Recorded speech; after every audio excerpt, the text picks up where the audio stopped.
Matapos ang kasiyahan sa Mountain Province at Cebu Bureau, magpapahuli ba naman ang Capiz Bureau? Samahan natin sila magbalik tanaw sa mga sinaunang awit at sayaw.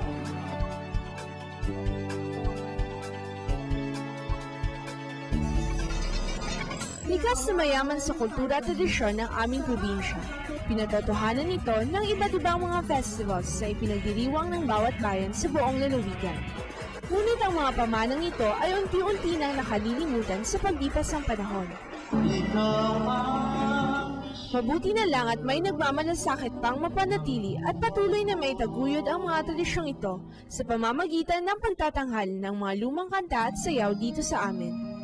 Ang Catholic Women's League o CWL ang nagpaplano at nagsasagawa ng mga pagtatanghal para muling gunitain ang mga katutubong awitin at sayaw. Hangad ng mga organizer ng pagtatanghal na magbigay kasiyahan sa pamamagitan ng mga ala-alang hatid ng mga awitin at sayaw na naging uso noong mga nakalipas na dekada. Hangad din nilang makatulong sa pagpapanatili sa kultura at tradisyon ng aming probinsya. Bata man o matanda, lahat ay umataw sa entablado para muling bigyan ng buhay ang nakaraan. We would like to reminisce na parang yung mga bata natin ngayon, marinig din ninyo kung ano ang kagandahan ng mga lumang kanta, yung vernacular natin na mga kanta.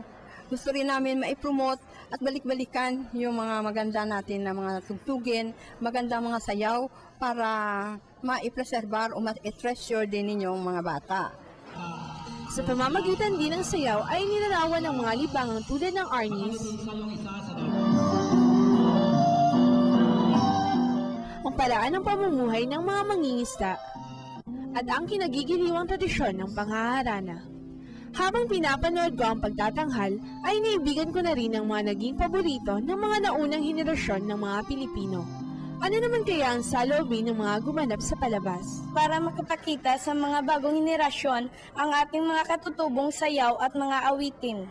Upang malaman ng huling henerasyon ang tradisyon at kultura ng isang lalawigan o puok. Dahil may tituring din natin itong yaman ng ating probinsya. Ito ang nagsisilbing tulay sa ating nakaraan at sa ngayon.